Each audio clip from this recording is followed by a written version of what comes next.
See, first of all, we need to understand one thing, that audit is uh, not a mandatory for all companies. So some companies have the option of not having an audit and internal audit and having a straight statutory audit.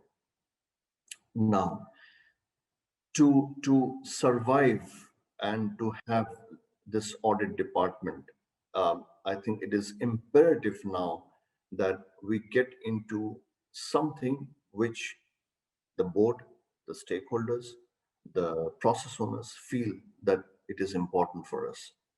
I think if they start feeling that it is no more important for us, they would perhaps feel that we don't need it anymore.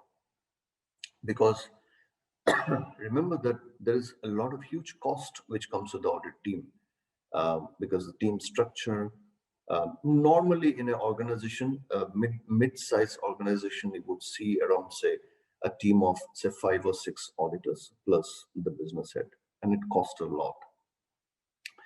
With the recent pandemic and with the recent many other situations which have happened for the last 1.5 years or so, companies are trying to reduce cost.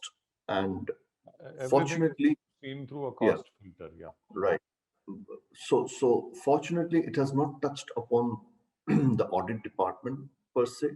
But if this is the way we as auditors are going to work in a very regular and mundane audits with no value addition as such, or maybe very less value addition, it's not going to survive over a period of time for sure.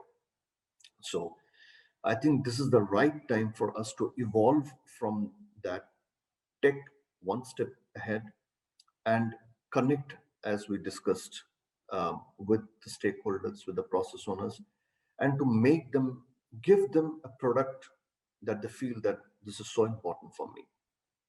You know, give them a product which they feel that I can't survive with. I mean, this is what it is. To focus. So how do you do that? So, so I think it is very important for us to give them an assurance that we are one step ahead. We have come out of our mundane audits. We have come out of our regular audits, keeping also that assurance part. We are not saying that we totally, withdraw from the assurance and everything. We're not saying that.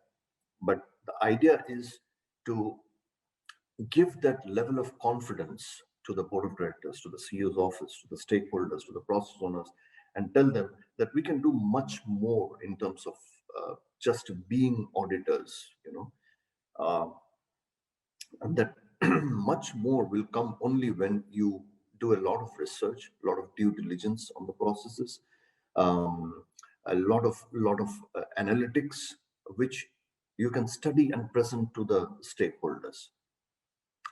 The most important part now is, I think, the cost cutting part. And it's a classic example that we have kind of, we are working with the CEO's office in our cost cutting exercise within the company.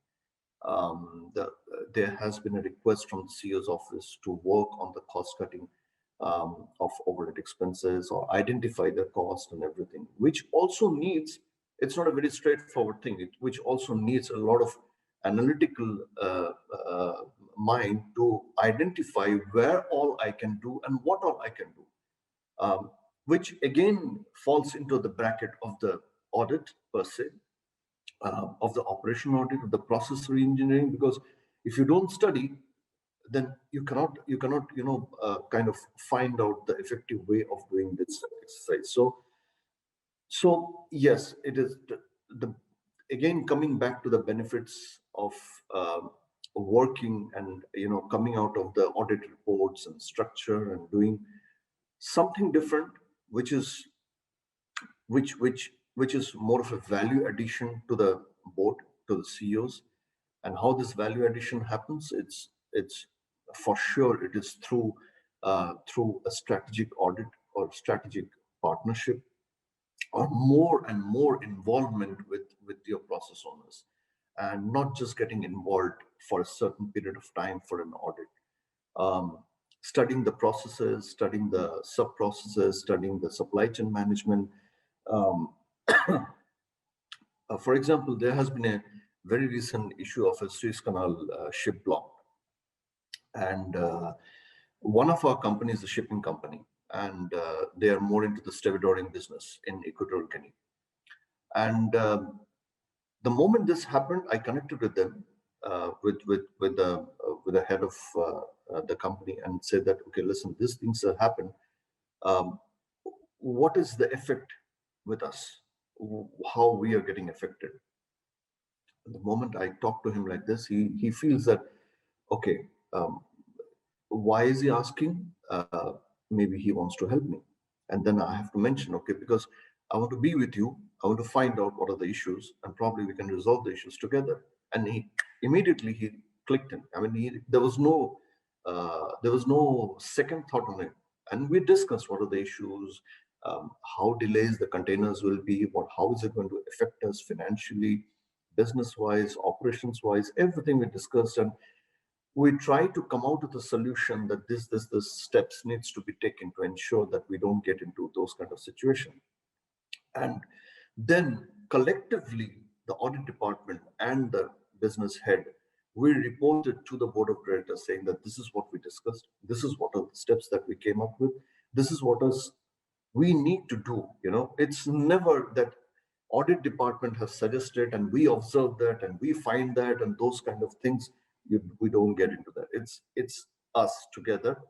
This is what we need to do, this is how we need to mitigate the risk. What happens is we still do our job as an auditor, we still do our job as a risk manager. At the same time, we ensure that the process owners are with us, so they feel that, okay, there's a value addition between us. It's a cooperation, it's a cooperative exercise. It's not a standalone exercise of he comes and does some audit and goes away. That gives a lot of confidence, a lot of confidence. Kind of in business we talk about empathy in business. I think it's a good way. It's also a mix of that empathy with the process owners. Get in touch with him, talk to him, discuss and find out the ways and means, and then collectively go to the board of directors and say that this is what it is, this is what we need to do. So what happens is the whole universe surrounding you have a great amount of um, the sense of feeling together, as and not an outsider, a sense of giving that, okay, these guys are giving some value addition to the business. These guys are not giving me headache in terms of always fighting with their process owners. So there's some constructive work happening within the system, within the universe. It helps a lot. I mean, this is our experience, how we have done it. And this is the very recent thing that we have done that. And that gives a lot of confidence to everybody, to the stakeholders, to the process owners, to the board, to the CEO's office, everybody. It works well. So I think this is that perhaps we could think of the best way of doing the things and getting along within the success of audit department.